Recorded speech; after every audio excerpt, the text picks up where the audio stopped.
Ciao a tutti ragazzi, bentornati allo Scrigno del Calcio, sono le 13 e come ogni giorno parliamo di calcio. Oggi cosa è uscito dallo scrigno, che è qua? È uscito uno dei libri di questa fantastica trilogia scritta dall'amico Carmine Di Renzo. Io vi invito a cercarla ed acquistarlo, tanto si trova online ed è facilmente reperibile, con statistiche, dati di tutta la Serie A dal 1994 al 2023, quindi c'è praticamente tutto, dati, statistiche, rose delle squadre, calciomercato, classifiche, risultati. Io oggi lo consulterò ogni tanto perché ci servirà. Perché? Perché oggi parliamo della miracolosa salvezza della Reggina nella stagione 2006-2007 ed è veramente miracolosa. Può una squadra salvarsi con 15 punti di penalizzazione sul groppone? Può, perché la Reggina di Walter Mazzarri lo ha fatto.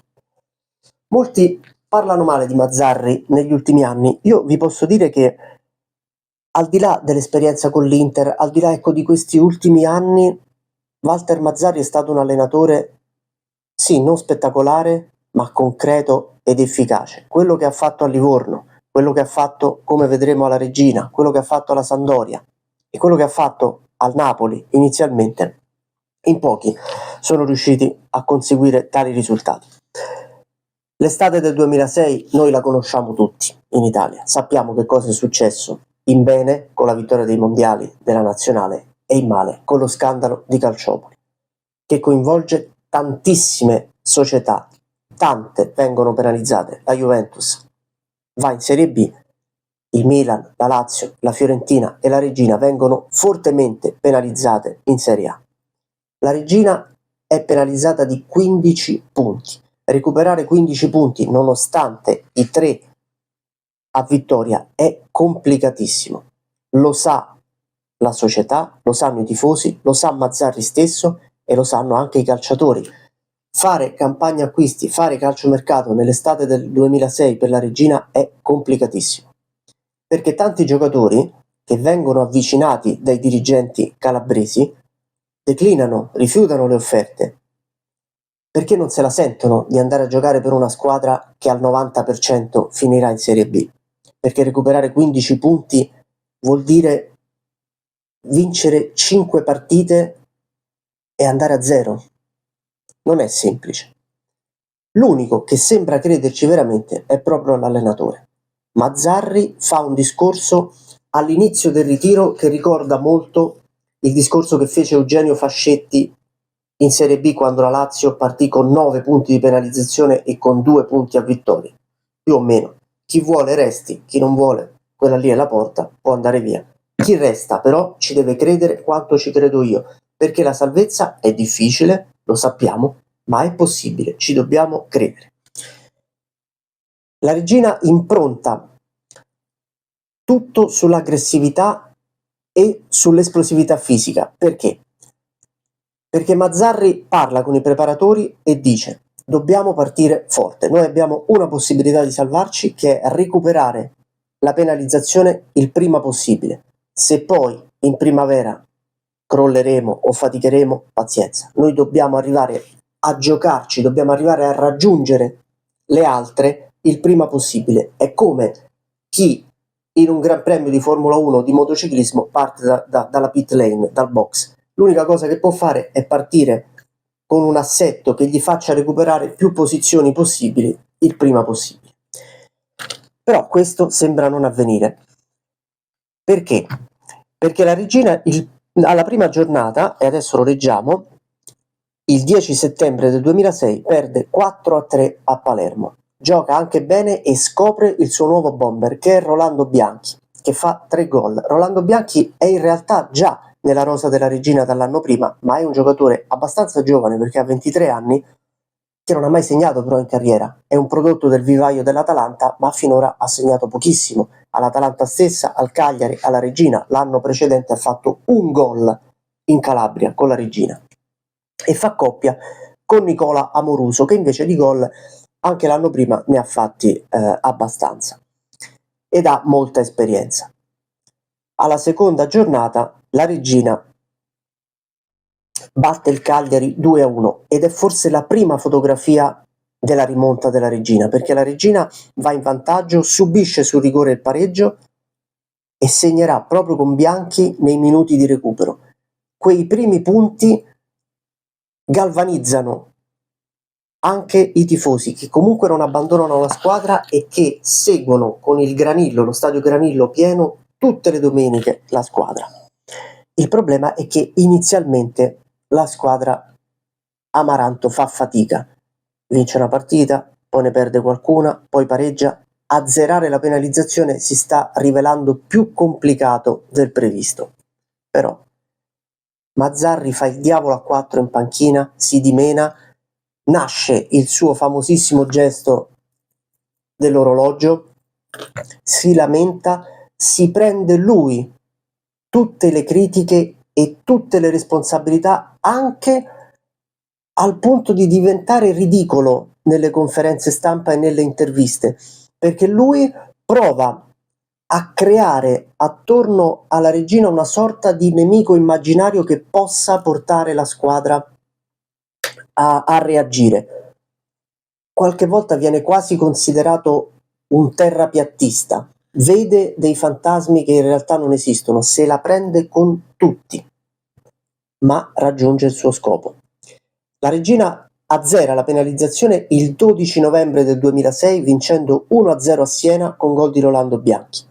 A metà dicembre, un mese dopo, viene ridotta la penalizzazione da 15 a 11 punti. Sembra una sciocchezza, ma 4 punti possono fare la differenza, perché quel campionato non sta facendo scappare le dirette concorrenti, anzi Ascoli e Messina stanno facendo in proporzione peggio della Regina, che sta facendo un ottimo campionato. Ovviamente la classifica parla di 1-0 e essere a 0 a dicembre non è semplice, ma la Regina sa che quei punti comunque li ha fatti e sa che nella seconda parte di stagione può arrivare a giocarsi la salvezza. Questo è quello che voleva Mazzarri, questo è quello che sta avvenendo. In più Mazzarri sta avendo un grande aiuto dalla sua coppia di attaccanti, perché Amoruso, che è un giocatore che ha grande esperienza, e Bianchi si stanno amalgamando in maniera perfetta, stanno segnando tantissimo. La Regina ha la miglior coppia di attaccanti della Serie A.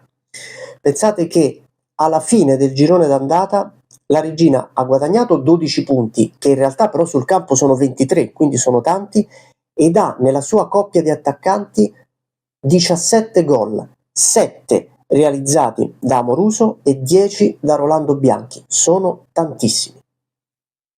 Nel girone di ritorno succede quello che purtroppo Mazzarri temeva. La Regina ha un evidente calo fisico intorno a marzo e rimane un mese senza vincere, che è tantissimo per una squadra che non può più permettersi di sbagliare, non può permettersi mai in realtà di sbagliare, perché qualunque inciampo vale il doppio rispetto agli altri. Alla 36esima giornata, quindi a 3 giornate dalla fine, c'è Regina Chievo, sono entrambe al quartultimo posto. La partita finisce 1-1 e la situazione della Regina inizia a farsi complicata, anche se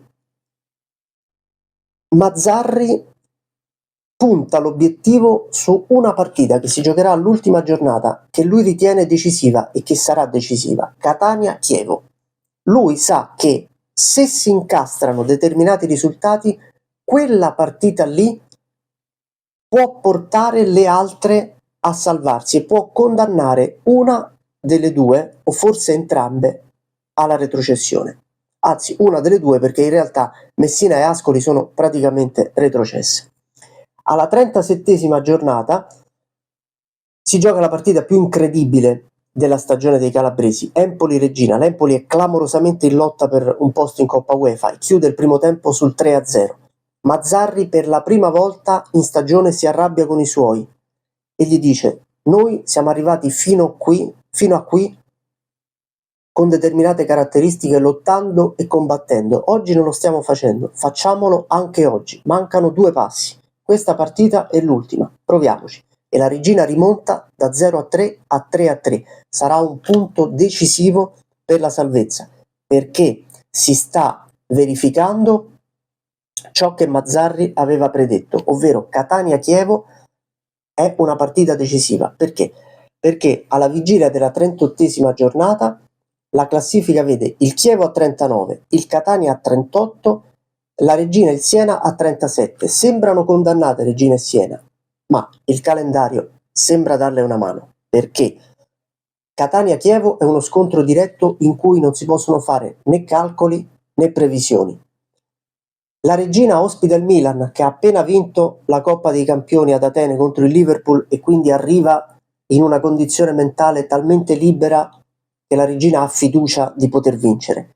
E il Siena affronta la Lazio, che è terza in classifica, ha la qualificazione alla Coppa dei Campioni già in tasca e può arrivare come il Milan a Reggio Calabria tranquilla. Succederà proprio questo. Il Siena vincerà 2-1 contro la Lazio con un gol dell'ex Paolo Negro nel finale, la Reggina vincerà 2-1 contro il Milan e a questo punto l'unica cosa da fare è attendere il risultato di Bologna. In campo neutro si gioca Catania-Chievo.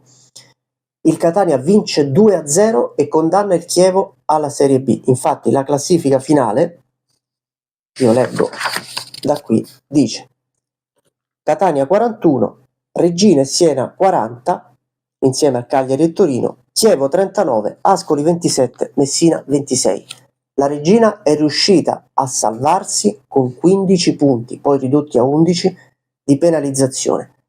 È una delle più grandi imprese mai realizzate nella storia della Serie A. Ci è riuscito Walter Mazzarri. Quella Reggina lì, forse assieme a quella della prima promozione in Serie A e della prima salvezza, sono le squadre, è la squadra più amata dai tifosi amaranto, che la ricordano ancora oggi con grandissimo affetto. Il giorno dopo Reggina-Milan, tutta la rosa della Reggina viene ospitata dal sindaco e tutti i facenti parte di quella rosa diventano cittadini onorari della città di Reggio Calabria. Direi che basterebbe questo per descrivere quello che è stata quella Reggina nel 2006-2007.